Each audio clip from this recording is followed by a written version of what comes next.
Ce sans domicile fixe, qui dort dans les parkings publics, a alors 28 ans, et un passé décomposé.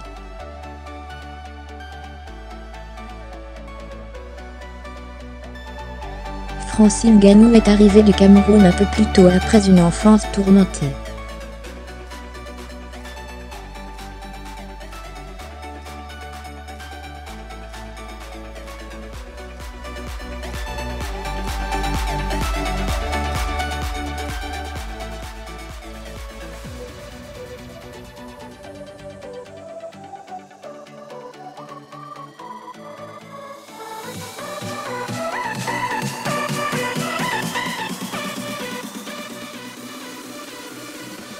Il y abat à lui seul le travail de 3 hommes. Il veut être boxeur. Fan absolu de Tyson, il enfile son premier gant à l'âge de 22 ans. Ah voilà.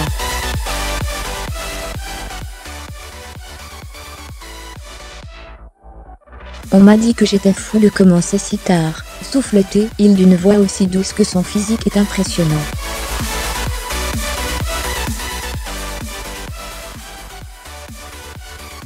C'est la boxe et l'envie d'y faire carrière qui le pousse à traverser la Méditerranée.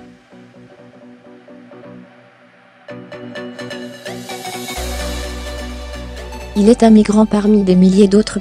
Aujourd'hui encore, il ne veut pas s'étendre sur les conditions de son voyage.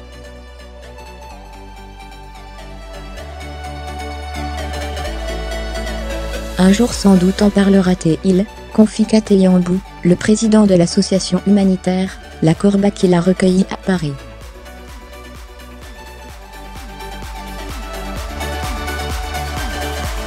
On a trouvé Francis une nuit par hasard lors d'une maraude. Il était seul, sans amis ni aucun proche.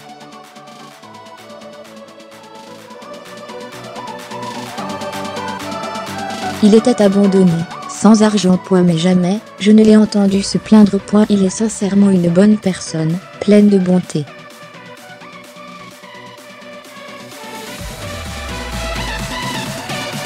Très vite, nous lui avons proposé de devenir un de nos bénévoles.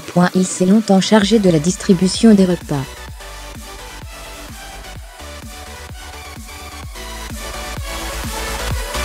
Fermez les guillemets. Dans le 12e arrondissement, La Corba est voisine d'une salle de boxe, la MMA Factory.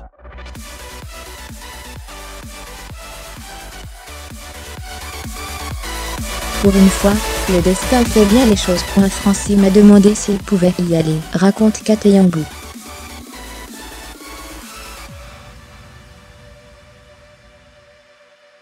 Comme il n'avait aucun moyen de payer, j'ai demandé à Fernand Lopé, le responsable, s'il pouvait faire quelque chose pour lui.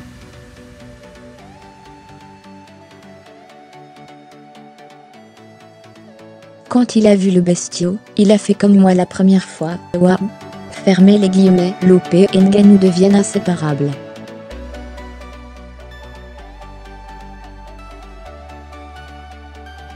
C'est mon boulot de détecter rapidement les qualités de quelqu'un, analyse Fernand Lopé.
Dans la nuit de samedi à dimanche, l'ancienne SDF de la Porte de la Villette, installée à La Vega depuis l'été dernier, disputera à Boston et des États-Unis la finale du championnat du monde UFC des lourds face à l'Américain Stipe Miocic.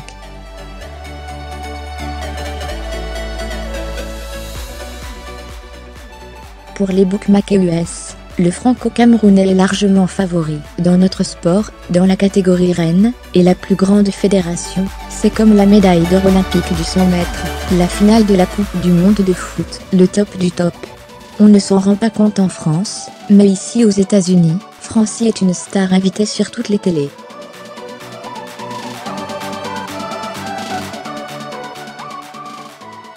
Là, on sort de chez CNN. En France, on ne sera jamais invité aux 20h de TF1. Mais ce n'est pas grave, on vit bien sans cette reconnaissance, confie Ferlo Lepo.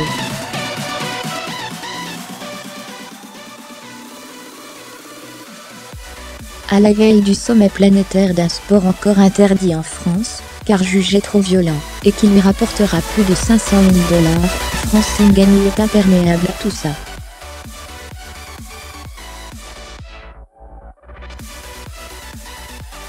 Ça peut paraître bizarre, confie-t-il, mais je ne suis pas stressé du tout.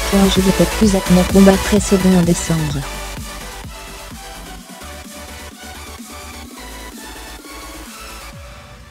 Même si l'enjeu est considérable, je n'ai pas peur. Je n'ai plus peur de rien en fait.